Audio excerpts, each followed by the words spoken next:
Hey everybody, welcome to Impact Theory. You're here, my friends, because you believe that human potential is nearly limitless, but you know, as I do, that having potential is not the same as actually doing something with it. So our goal with this show and company is to introduce you to the people and ideas that are going to help you actually execute on your dreams.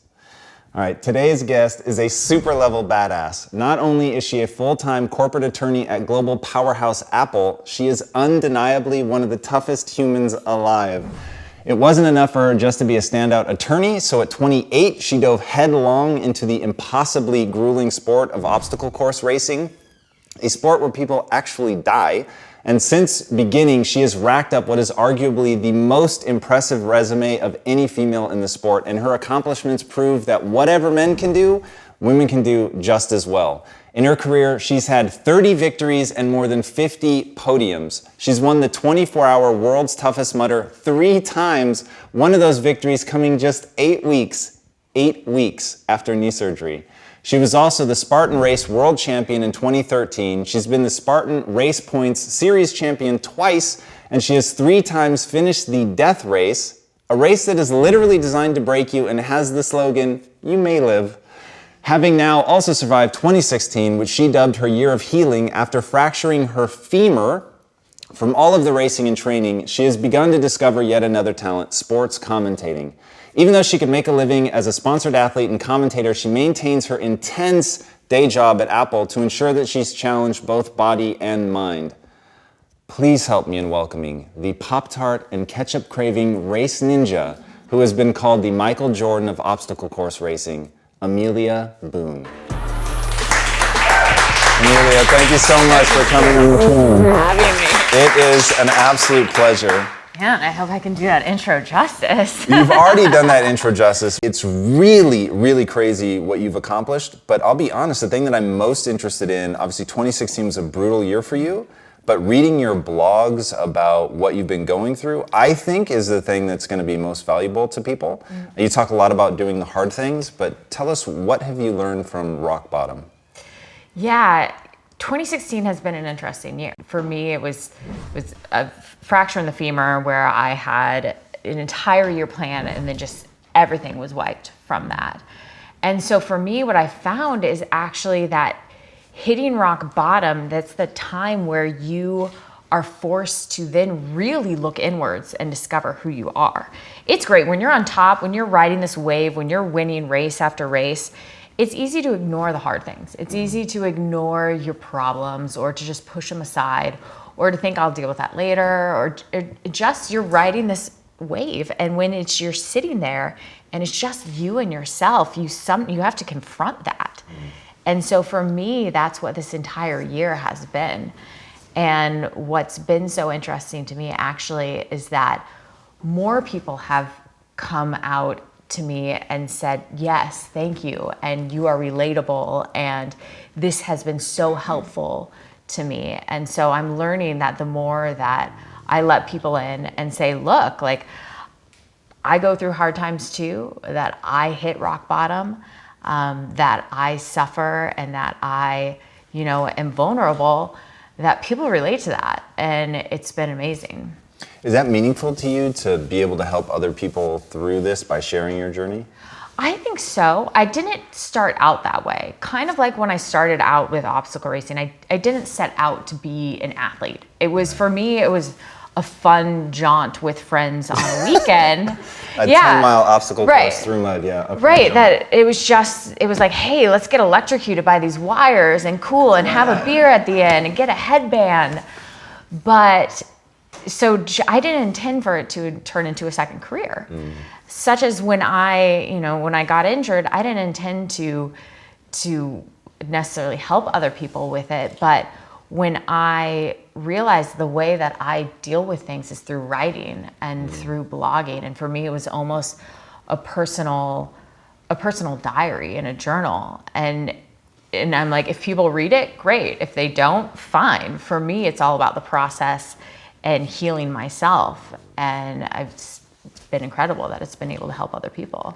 Yeah, it's amazing because when I started the research, I didn't know that you'd gotten injured. So I knew Tim and I had talked about you. He was on the podcast. He was the one that put you on my radar. and had said just, the things you'd accomplished were so incredible. And so we were like, oh my God, we got to get her on the show. It could be really, really amazing. And I dive into the research and I'm hearing all this stuff that you win and all these interesting questions, which we will get to, about like why women do better in longer races, which is utterly fascinating to me.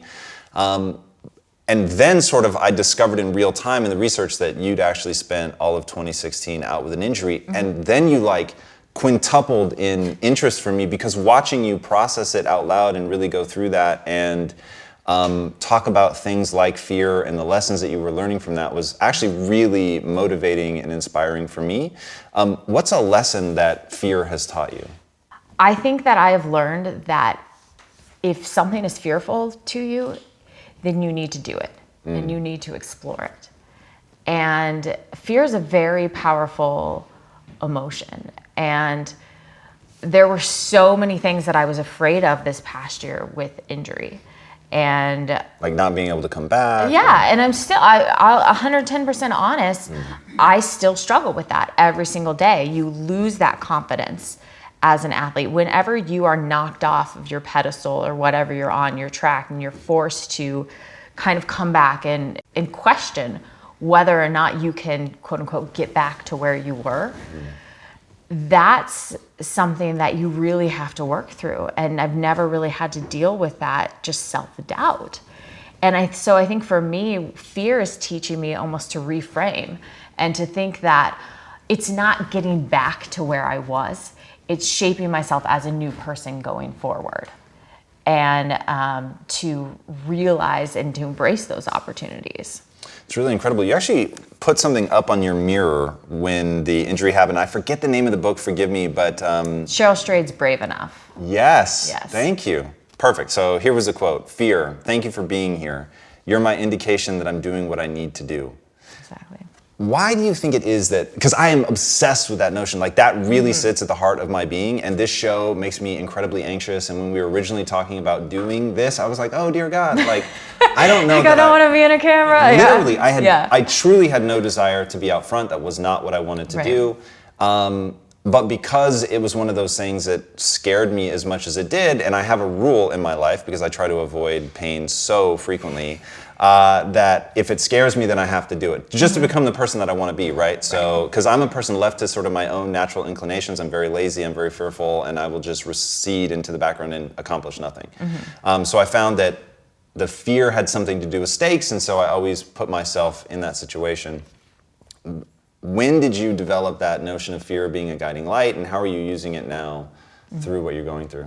Well, it's interesting because I actually, throughout childhood and growing up, I was not a risk taker. And I still, to this day, I don't consider myself a risk taker. But a lot of people would say, when you entered that first 24-hour race in New Jersey in December, and it was 20 degrees when you were going through ice in the middle of the night, is that not taking risks? That's a fair question. And I think that what I've realized is, I'm like, okay, well, it's a calculated risk, but no, I try and justify it.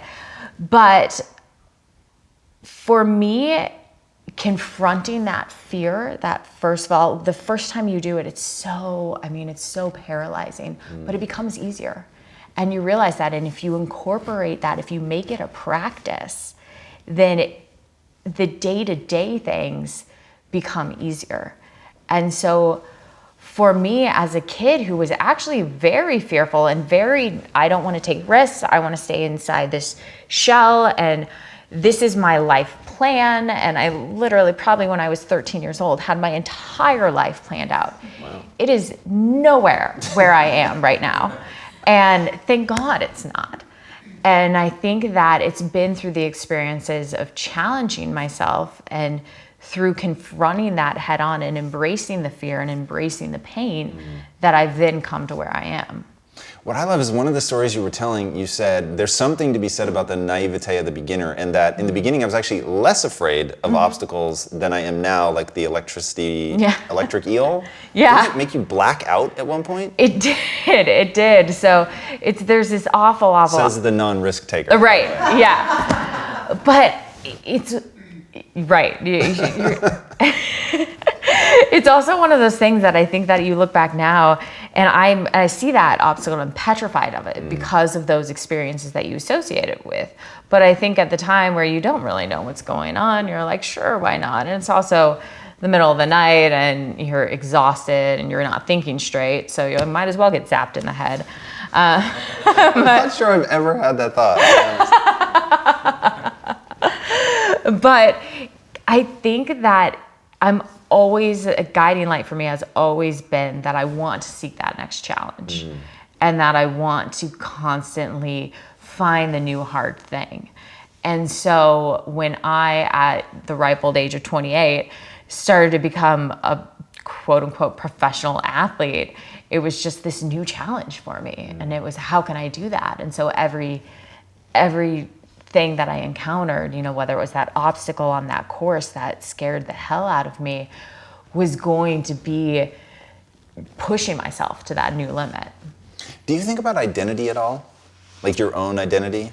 I do, actually. And what's interesting is that I don't know how to introduce myself to people because it also depends on who I'm talking to. That's interesting. Because when so you meet people at a party and they say, hi, I'm Amelia. Oh, Amelia, what do you do? And most people will give their profession. Most people will say, 5 years ago, I said, I'm Amelia, I'm an attorney. Or if I'm around a bunch of athletes, what do I say? Do I say I'm an obstacle racer? Do I say so I go through this notion of what I am. And I kind of like that I don't have to define it and I don't want to define it. And I don't like the labels because I've realized now that I don't have to narrowly define myself in a box and that I can constantly reinvent myself. And I feel like not enough people do that or give themselves the opportunities to do that. Yeah, reinvention to me has been really important in my life. And the way that I think about identity is maybe adjacent to that, which is I have this vision in my head about who I want to become, and part of the reason that I have to do the things that scare me is because the person that I want to become would do those things. And that as I tell myself, and I don't know like if this is just me or if a lot of people do this, but I'm always telling myself a story about myself, right? Like, you're the type of person that does that. You get out of bed fast, you do this, you do things that scare you, all of that, to sort of create this self-fulfilling prophecy in myself. So that's why it was so interesting for me to hear that, you would think that as you're doing these obstacle races that they would get easier. So when you're saying that in some ways they actually get more difficult, that was really fascinating. And you have a super interesting way of dealing with that, which I'll call chunking. I don't know if you can use that word. I'll take that. I'm a huge Goonies fan. So anything that is like truffle, shuffle, and chunk, I'll go with, yes. So you break things up into small pieces. Yeah. So I find that people if you look at the entirety of a task, it's very easy to get overwhelmed. And so for me, you start a 24-hour race or you start a 100-mile race and you look at the clock and you realize I have 22 hours left to go and I'm exhausted right now. And that's overwhelming. That's when people quit. So instead, in my mind, I think, okay, if I'm going through a really rough patch in a race because things ebbs and flows, I think just get to the next obstacle. Just get to the next obstacle, just get to the next lap, and not think about the entire, like the grand scheme of things. It's just these little compartmentalizing things. So when you're going through so much pain and when you're going through hardship, that's the thing that keeps me sane, is just to not think about the end game, to not try and think about 2 days from now when this race will be over, but just the next task at hand. Is there a certain way that you want to be when it comes to pain? Like, I want to charge through pain, or how do you conceptualize pain? I make friends with pain. I think that pain is something that we're so fearful of. We spend so much money trying to avoid pain, and which is kind of funny because I think a lot of the rise of these endurance races and obstacle racing is kind of interesting. As our lives have become easier and we're able to avoid pain, people are actually paying to seek out pain. It's interesting. I've never thought of it like that. Right. There's a fantastic documentary that I'm part of called The Rise of the Sufferfest, where they actually, the director actually chronicles the rise of these races. And so it's a good look at it. But I make friends with pain because I think pain is something that teaches us so many lessons. And so during a race, if I'm like, okay, all right, my right hip kind of hurts right now. All right, right hip, how are you doing? And I actually will talk to my body, and then you work through it. It's a process, and I actually find that it changes. So there have been times where I started a 24-hour race and my calf started seizing up, and I'm like, how am I gonna make it through 24 hours? 10 miles later, the calf was fine. It was on to the next thing. And so there's such a mind-body connection that if you can talk to your physical pain, I find it's much easier to deal with. Do you think mental toughness can be cultivated? I absolutely think so. So what's that process? For me, I think that it's doing the hard things. It's not taking the easy way out. Do you like make a list? Like these are the hard things? Or No, well, I think that the hard things are different for everyone. And I think that you kind of know because you go back to that notion of fear. And if you're fearful of it, that's a hard thing for you. For instance, I realized very early on when I was trying to become an attorney that I always had this notion that I wanted to be a prosecutor and on stage and things like that. And I realized I don't do public speaking very well. And that I would seize up, and it was awful for me. That's so I had to. Because I've seen you do public speaking very, very well. But it's one of those things that I've had to cultivate, and it's one of those things that I've had to practice.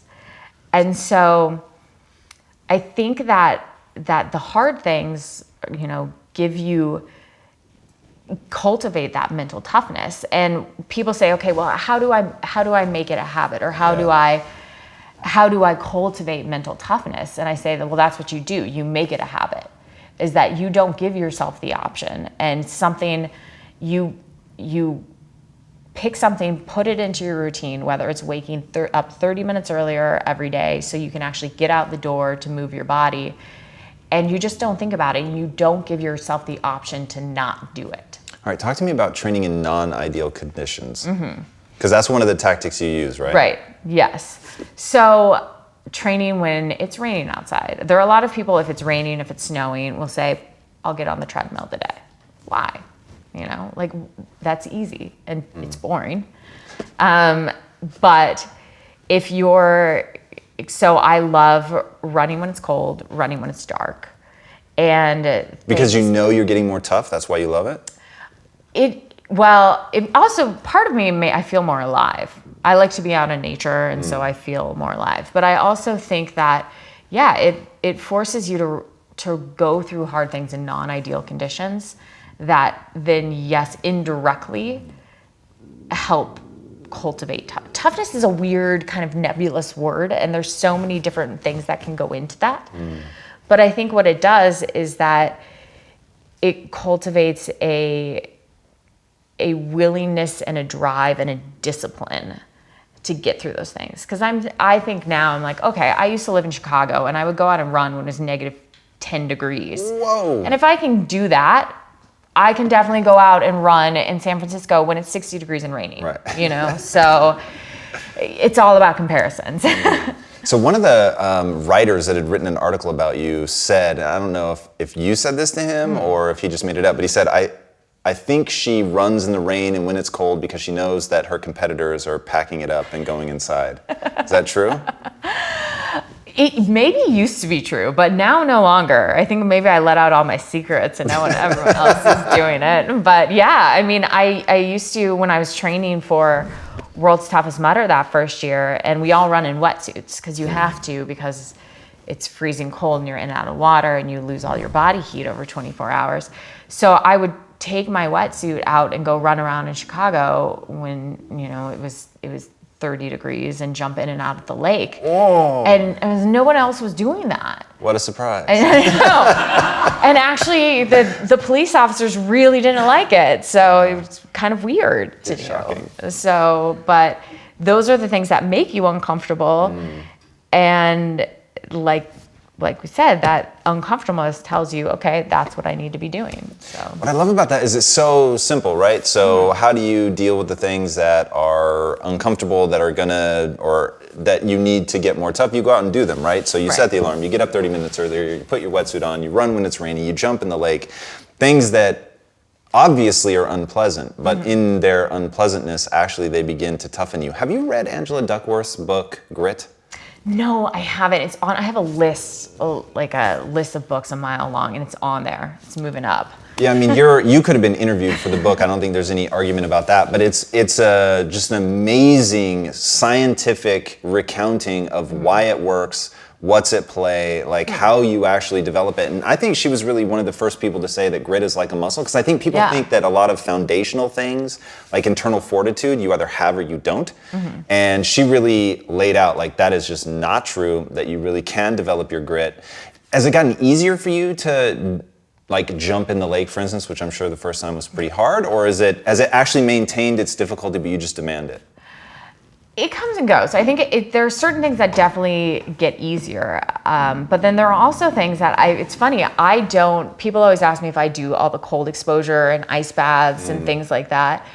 And honestly, I have been so cold in all of these races and so miserable that I almost prefer, I'm like, unless there's a race on the line, I kind of like my hot showers. And so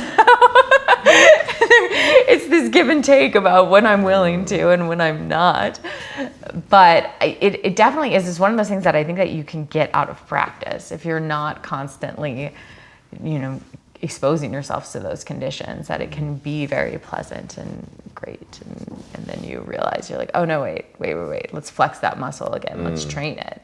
So. That's interesting. Do you have a set routine that you do as you prepare for something? Do you cycle through those things? Like, now's the time to be cold, now's the time to do ultra long distance? Like, how do you prep? What does that look like?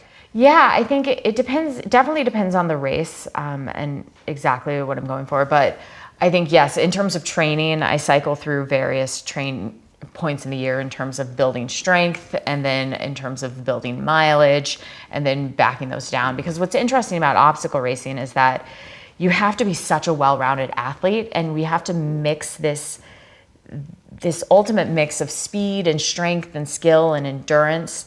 And so you can't just, if you're a runner, if you go run a marathon, you never really need to train your upper body.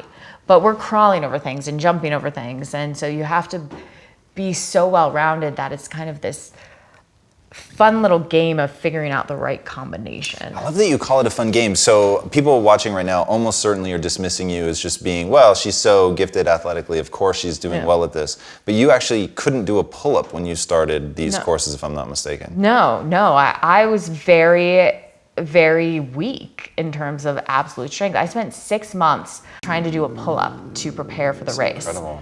And I couldn't do it. And I went out to that race and I fell off all the obstacles. I had no strength, and I loved it though, because to me, I all of a sudden had this new challenge in front of me. I was like, I was really bad at that. Let's try and get better. God, I love that. And I didn't come from a stellar athletic background or anything like that, but I all of a sudden found this new purpose. And I was. When did you develop that you would look at something that you failed at, you tried for 6 months and still failed, and go, wow, now I'm excited because I have this challenge? I think a part of me has always had that. I don't like failure. Nobody likes failure. Fine.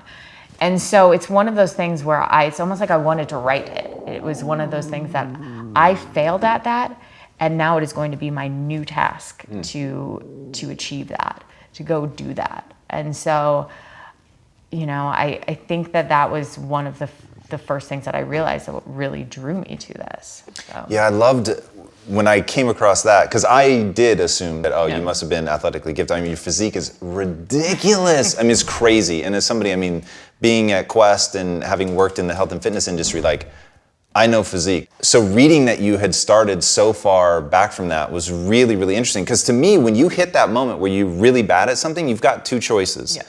And choice one is the easy choice. It's the ever-present choice, which is avoid, right? Okay, I did not like that. I don't like failure, just like you said. Everybody hates it. And most people do that left turn right there. And they say, okay, well, I'm not going to be doing that again. But there's a really interesting psychological principle, which is to say, okay, well, now I'm going to look at this as a challenge. I understand that the body, the mind can adapt. I'm going to develop this new skill. And people that are able to do that, either just they have it in them, or they cultivate that in themselves, it's astonishing to see how far they end up going. Right. And to this day, I still have to do it. So for instance, when I broke the femur, there was very little I could do physically because bum leg, of course. So, but they said you can get in the pool and you can swim with a pool buoy between your legs. I don't know if you've ever spent any time swimming with a pool buoy between your legs, but it's really boring. But it was the only thing that I could do. And I'm not a swimmer. I don't frankly like swimming, but it was my option. And I sat there and I go, all right, we're gonna make friends with the pool. And so really for this past year, I have, like, to me, swimming is that hard thing, that failure thing, because I'm not good at it, and I don't like not being good at things. But over this past year, I've grown to actually crave that time and in that pool and to do that. There are things that I'm awful at. In my flip turns, I look like a drowning porpoise. And I mean, it's really, really gnarly. If a swim coach looked at me, they'd be like, oh my God. But to me, it was a way, especially in injury, to tackle a new challenge and to recognize and actually to be very humble about where I was and what I could do. And I think that makes you so appreciative of everything else in life, for sure. So other than swimming, what is something that you're taking on as a challenge? So this past year, I've actually gotten into meditation as well, which is also something that I've always eschewed as to me, running was my meditation. I always looked at my early morning runs as kind of my way to clear my mind. But the idea of sitting still and just thinking nothing, to me, was frightening.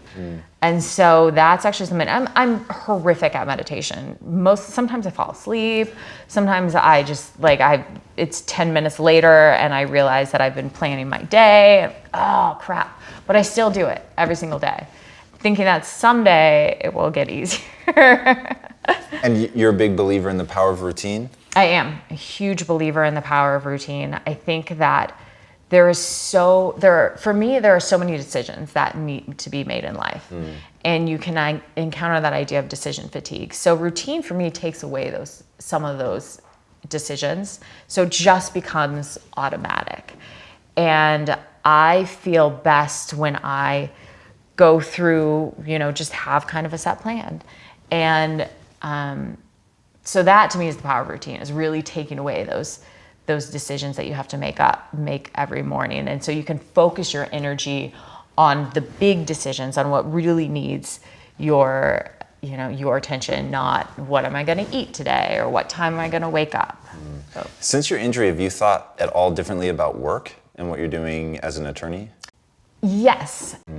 And so for me, the injury made me very, very, very grateful that I was more than just an athlete, and that to me, it was a time to also recognize and reconnect to what I love about being an attorney as well. Though what's interesting to me is that I actually found it sometimes harder to work because I didn't have the other ball in the air. For instance, you've talked about that. That I am more productive when I am juggling multiple things. Why? I think it forces you to be efficient. That's interesting. Is that if I know, look, I have to get up tomorrow morning to train at 4:00.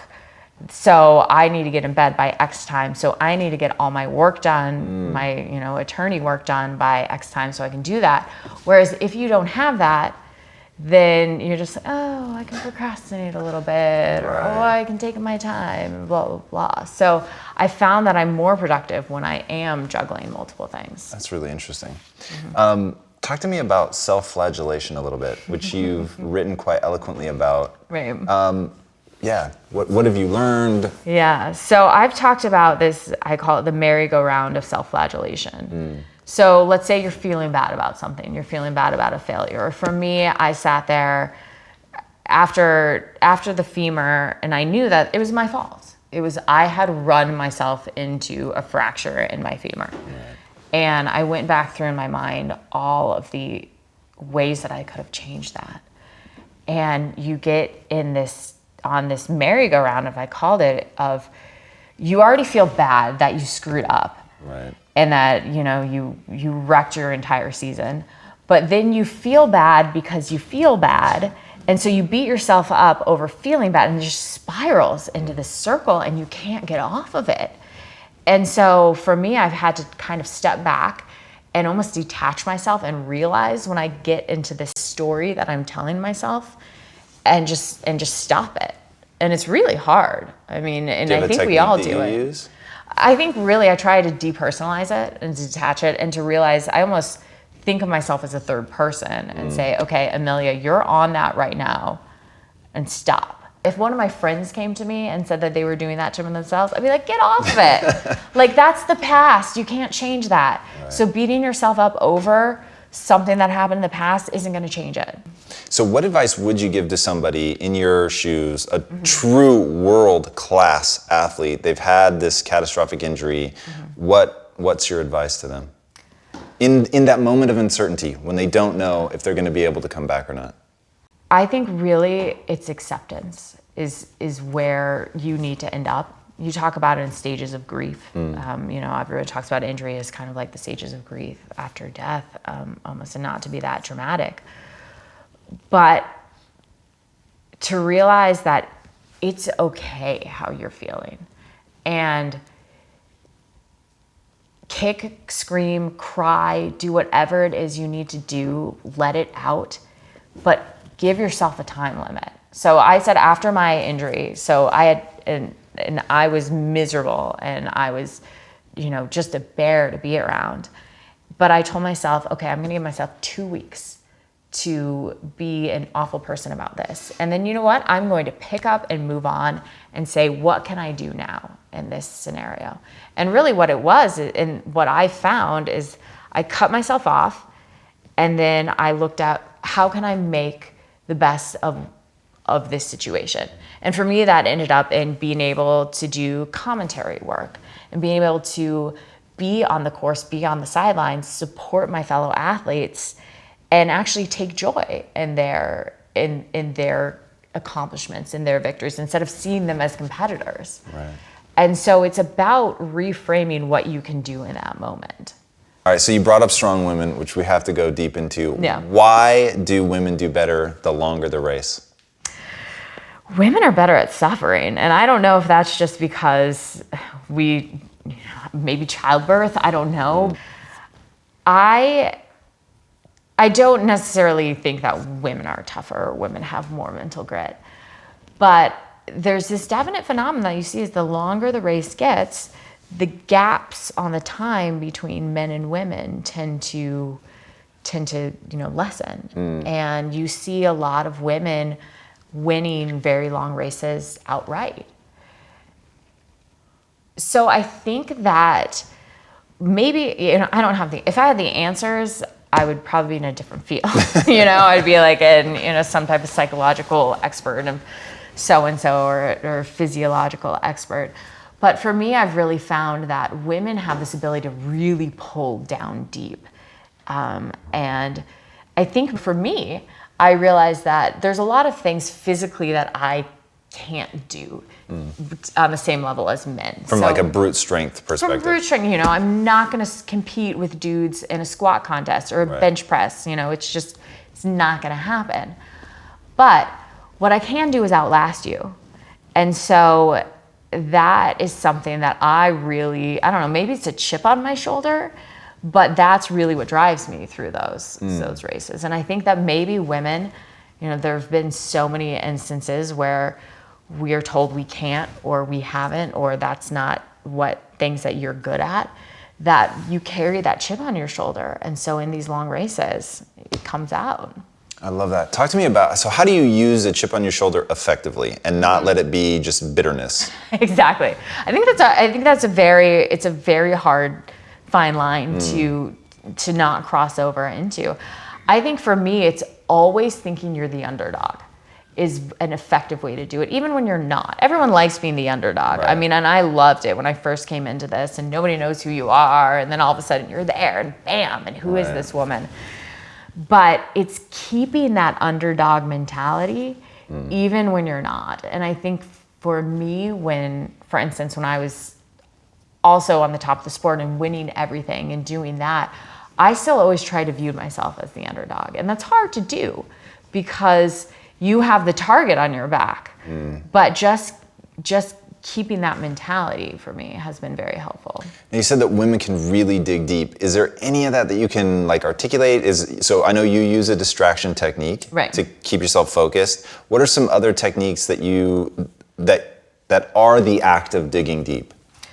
Yeah, for me, I think the digging deep in races also comes up in interacting with those around you. So the distraction in terms of, compartmentalizing, chunking the race, but then also just stopping to think entirely. And by doing that, by interacting with those racers around you. So that's the great thing about long races is that you have time to kind of chat with people because you're out there for so long, and you're going at a slow enough pace. And so I always try and, if I'm running the same pace as another competitor, how you doing, where you're from, like how are you feeling, and getting to know them because and sooner or later you realize that a few miles have gone by and you haven't been thinking about yourself. You've been thinking about other people. And I think that that's very powerful is if you take the focus off of yourself and focus on others, you can almost ignore the pain that you're going through. So I don't know. I mean, maybe women are more stereotypically more nurturing, more caring, that ability to then tap into other people. Though I don't know, no one's ever described me as extremely nurturing. It's not like my number one attribute. But I do generally enjoy, getting to know other people and learning about other people. So yeah, that's interesting. And to your point about, I guess if we could really explain this, we'd be in a different field. But as somebody who's married to a woman who is just gritty beyond reason, and really beyond reason, and will, to the point like you, she'll get injured and she'll keep working out and she'll be like, I'm tomorrow, for sure I'm taking tomorrow off. And I wake up to the sound of like weights clanking down and I'm like, wait a second, I thought you were taking the day off. Yeah, no, I felt good. And so it's like I pride myself on my ability to suffer. I can suffer, my friend. Right. But my wife, it is inhuman. I mean, it's really crazy. It is, but what's interesting and what I've learned is that there is a difference. The thing that has made me so great at this sport, my ability to suffer, my ability to embrace pain, is also my greatest downfall. It's also my greatest weakness because I will push myself past the point of being smart. And that is what has led to injury for me. And so this past year, I've had to realize, like, it's okay to rest. It's okay to take a few days. It's okay to take a few weeks or a few months and actually take care of your body. And that's almost become such a dirty word for some of us. The 4-letter word of rest is like the worst 4-letter word out there. And so it's sometimes the hardest thing for me this past year has been to take care of my body. And so it's interesting how that goes around and comes around. Do you ever struggle with knowing if you're resting because it's the right thing or you're resting because you want to be lazy? No, I don't. That's my big downfall. Really? That's why I push myself past the point of what some people would consider reasonable, because in my head is a voice that is so catastrophically lazy that I have to push, like, my wife will be telling me, you're sick, you need to rest. I can't let myself do it because that's what I want so badly. And I've learned that doing what feels good is rarely the thing that moves me towards my goals. Right. Yeah, I struggle more with that. If I'm resting, I feel lazy and I hate that, because and I'm saying we've associated rest with laziness, which isn't the case necessarily. So I'm trying to like create this Twitter movement of like epic rest days or like rest day brags, because people go out there and they're like, oh, I'm bragging about this 30-miler I just crushed and it's so epic, bro. And I'm like, you know what? I walked 1,000 steps today. I ate a tub of ice cream, #rest day brags. It's not so bad. It's about balance, right? No, that's really interesting. And my wife and I actually get in fights with each other because from the rational perspective, the other person seems crazy. Right. So when she's pushing herself to ridiculous extremes, I'm like, what are you doing? And her retort is always, well, this is exactly what you do when you're sick. Exactly. So it's like, okay, well, that's a little harder to argue. It's very easy for me to dish out advice to other people. It's so hard for me to take it. And so I think that that's also something I've really tried to do this past year is try to live authentically, to lead by example, and to make sure that if I'm telling somebody something, that this is what they should do, X, Y, and Z, that I'm also doing it myself. Because I feel like there's so many people out there that can spew advice and they can set up a life that looks so perfect on the outside. You know, you can create anything through social media, but it's not authentic. And there's that weird disconnect, and I hate that. And so for me, this past year especially, admitting vulnerability and admitting when I'm struggling is part of that entire trying to live authentically. What would you say to a young girl who struggles with just feeling inadequate? I can't imagine being, a teenager right now. And I remember how hard it was for me at that age. And now with social media, it boggles my mind. And so I think, especially for younger girls, it's about don't limit yourself, don't label yourself, and constantly try and break boundaries and barriers. And you don't have to choose. So I think for me, one of the greatest compliments I can get, and I never set out for this, are people that come to me or parents that come to me and say, we struggle for female role models in this world. Thank you for being a female role model for our daughter, somebody that can use their brains, can use their body. And I never set out to be a role model, but to me that's so powerful. And so I would, especially for younger girls, is that don't label yourself. Don't give in to what is popular, because what's popular is definitely not necessarily not what's right. And so challenge yourself physically, challenge yourself mentally, and, look to break those barriers. And so that, to me is, you see the strong, when I see images of strong girls like coming to races, you have all these girls now interested in obstacle racing, and that's phenomenal to me. Because it's about being functional. It's not about looking a certain way.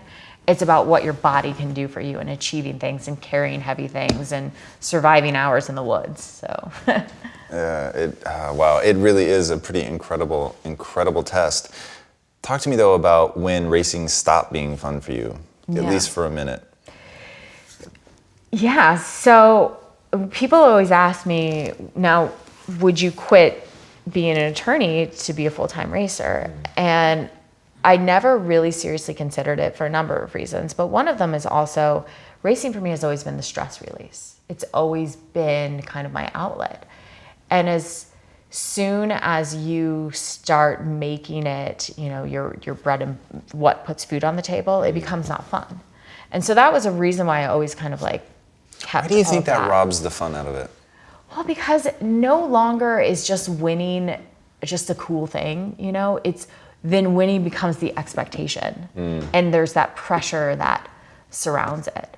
And so I avoided that scenario. But I think for me, racing, I went through a period where racing stopped being fun because I felt like if I wasn't winning, I was letting everyone else down. That it was expected that I was on the top of that podium. Right. And that all of a sudden, when I got fourth at Spartan Race World Championships, and I was supposed to win, it was like, what happened to Amelia? Yeah. And I was just like, guys, I got fourth. And it's actually not so bad. I know, but it was this, all of a sudden what I realized is I was letting other people's expectations get to me. Right. As opposed to just thinking about myself. Right. I race because I love it, whether that's winning a race or whether that's coming in dead last, or whether that's doing a race on crutches,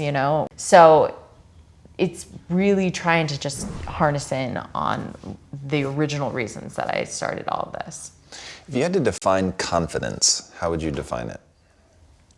Confidence for me is not making apologies for how you're living. Not even what feeling you're like you doing. have to, or just not doing it? Just being able to make decisions and to own that and to not care about all the noise out there. And they may be the wrong decisions, but you need to stand by them for me. All right. When you had the injury and everything, you said that it really, really shook your confidence. How did you rebuild it? Like, what does that process look like? Honestly, I'm still working through it. So I'll let you know in a few months. But it's, to me, it's celebrating the little victories, for sure. The first time that And letting those build like momentum and confidence in you? Yes, for sure. Because every single little victory is going to create that bigger sense of self. So that first run back where I did a mile, and it was like high five. I felt like I had just run 100 miles, but it was that little wave that just, that if you can keep building on those. And unfortunately, it's never going to be a smooth, linear progression. And so those little setbacks are the times where you need to realize, okay, it's just a blip on the radar. And so it's kind of going to look like this. But as long as you can kind of see that goal towards the end and embrace that process, that's really how I've been rebuilding it. That's really incredible. If you were in Stephen Hawking's situation, what would you shift your attention to? I would, so I've actually asked if I couldn't race, and if I couldn't express myself physically, because I've talked about is that when I haven't been able to use my legs, I've had to use my voice. And so what's really been empowering for me this past year is to be an advocate for the sport, be an advocate for obstacle racing. It's such a new sport, and we have such an opportunity as athletes to help shape it and where it goes, and will it make it to the Olympics, or what will it do? So for me, it would be shaping that. And also really, I'm really passionate about women in sport and about women in, women equality in sport, things like that. And so it's using that voice. And how do you think we get to that? How do we, that's been a question for how many years at this point? But it's really, we've come a long way, but it's really just more and more. It's women standing up, but it's also men standing up. It's everyone, regardless of making sure that, prize purses for women are the same across genders. You see some sports where men get $100,000 and women get $50,000 for winning the same freaking race. Like, I don't get it. And so that is something that there needs to be a constant dialogue about it. And unfortunately, we're still not there, but we're getting there. So I know decorum is going to force you to give me a really humble answer to this question, and I'll maybe push you a bit, but what do you think your impact has been by, you beat the vast majority of the men that you race against. I mean, the vast majority. So do you think that's helping? Do we need more people that are playing at that level that can really show up and dazzle, quite frankly? What I would want the impact to be is to start to normalize that conversation, because people will say, oh my God, she got second overall, or she won that 50K outright, like it's some crazy, strange thing. And that's great. It brings attention to it. But if we keep thinking about that as an outlier, it's not going to shift. We need to be like, look, dude, that woman won. That's awesome. That's cool. That's a woman won outright. And if we can normalize that, then that's when I think we've really made progress. Yeah, what's fascinating, have you seen the studies that they've done on throwing like a girl, quote unquote? Some of them, but they keep emerging, so I don't know exactly which study. Just that it's so incredible. It has nothing to do with being a girl, and it has only to do with whether you keep throwing or not. And that boys tend to keep throwing, and girls are encouraged to go do other things, and so they just stop. And that boys, when they first start throwing, throw like a girl. And it's just that sheer repetition. And when you were saying like really push through the boundaries, that's what you would want for a young woman, like That to me, you want to talk about getting equality in the sport. Honestly, I think there really is only one answer. So I always play a game with myself called no bullshit, what would it take? Right. So no bullshit, what would it take for female athletics and male athletics to be on par? I think it takes you. It takes people like you that show up, they play to win, they push the boundaries, they show that they're able to play at a level that's impressive to watch, right? So I look at you and I'm not inspired because you're a woman, I'm inspired because you're a badass. Right, and that's what I want. I'm not because I'm bad. I feel like turns out for real. I think you can say that. I want it to be regardless of gender. Right. That I want it to be, because you're right. So I grew up playing softball, and so I'm sure I threw like a girl at first, but I was a pitcher, and now like I play softball very well. It's normalizing that and breaking down where we don't see the gender anymore. But unfortunately, to not see the gender, we almost for a while have to be hypersensitive to it. Or that's at least the realm that we're in right now. Yeah. And so how do we shift from that hypersensitivity to then being blind to it?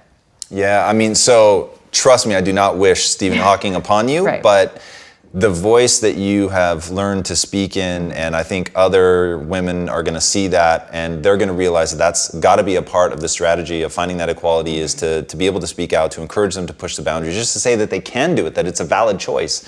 I think is going to go a long way towards doing that, getting more people adopting it early, developing their prowess, and then we can see really what they're capable of doing, which is pretty incredible. And just seeing them blossom in these endurance events, I think is really going to make people question their own assumptions about what women are capable of. Yeah, we just had an ultra runner in Texas in this 100K. She won it outright. Wow. She won it outright. And you're seeing this more and more. And it's one of those things to keep that conversation going that I think is really important. Yeah, it's amazing. Well, I'll be very interested to see how far we can take this, and I hope that you certainly stay very, very invested in the sport, whether it's competing, commentating. Obviously, you won't be able to compete forever, but I think that voice is pretty necessary. I don't know, the thing about endurance sports is that you tend to peak later on. Nice. So I'm always like, I'm 33 and I feel so broken. I'm like, no, I'm going to still doing this as long as it's fun and, as long as my body lets me. So that's awesome. I'm excited for the ride. All right. What's the impact you want to have on the world? Oh my God, that's such a good question, because I think that the impact that you think that you want isn't always the impact that you end up having. And if you'd asked me that question 10 years ago, I would have given you a completely different answer. What would the answer have been 10 years ago? Oh, it would have been be a partner at a law firm and, have my 2.5 kids and, married, but it was the standard dream or whatever. And I realize now that what I see, what I want to do is live authentically, lead by example.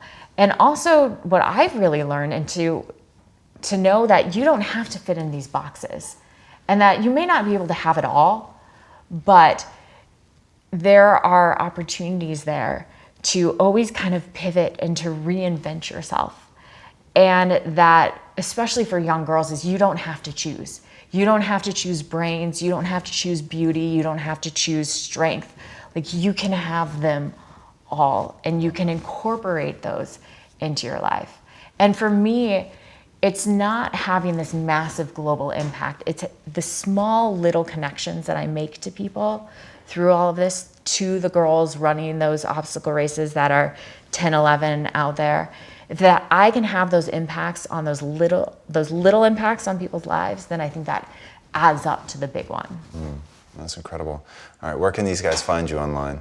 Twitter at Amelia Boone. I'm on Instagram at ARBoone11, Facebook. I have a website that desperately always needs updating. So that has amazing blog content. Really, really great. Thank you. Yeah, so my blog, ameliaboonracing.com, you can find it there. And I don't get to write as often as I would like, but it's one of my favorite things. And your blog is titled in Latin. It is. What does that stand for? So res ipsa loquitur is a doctrine in the law. It means the thing speaks for itself. And it was a play That's cool. on race, which is RES, And then I made it RACE. And so I was incorporating a little law in That's there. good. I like it. Amelia, thank you so much Thank for you. coming on the show. Thanks It was for having absolutely me. incredible. Thank you. All right. Guys, you're going to want to dive into her world on this one. It is absolutely incredible. And what you're going to see is somebody who has really found their voice, both physically and just from the perspective of being able to articulate things for people. And what she does physically is unbelievable. And it will make you challenge every assumption you have about what a human can do, let alone what a woman can do. And when you see the footage of her crying in the ice cold river, and she just keeps going in one of the death races, which she has completed 3 times, by the way, it is absolutely astonishing to watch a human push the boundaries. And when she said that, I hope that you guys got the chills like I did. That is unbelievable, to encourage people to push boundaries. I hope you guys are pushing the boundaries in your life, not accepting limitations, pushing your mind as hard as you push your body. This is somebody who is a role model for me, to be certain, and I hope as a role model for many, many people. Guys, dive in. She will change your life if you let her. All right, it's a weekly show, so be sure to subscribe. Until next time, my friends, be legendary. Take care. Amelia, thank you again so much. What a pleasure. Hey everybody, thanks so much for joining us for another episode of Impact Theory. If this content is adding value to your life, our one ask is that you go to iTunes and Stitcher and rate and review. Not only does that help us build this community, which at the end of the day is all we care about, but it also helps us get even more amazing guests on here to share their knowledge with all of us. Thank you guys so much for being a part of this community. And until next time, be legendary.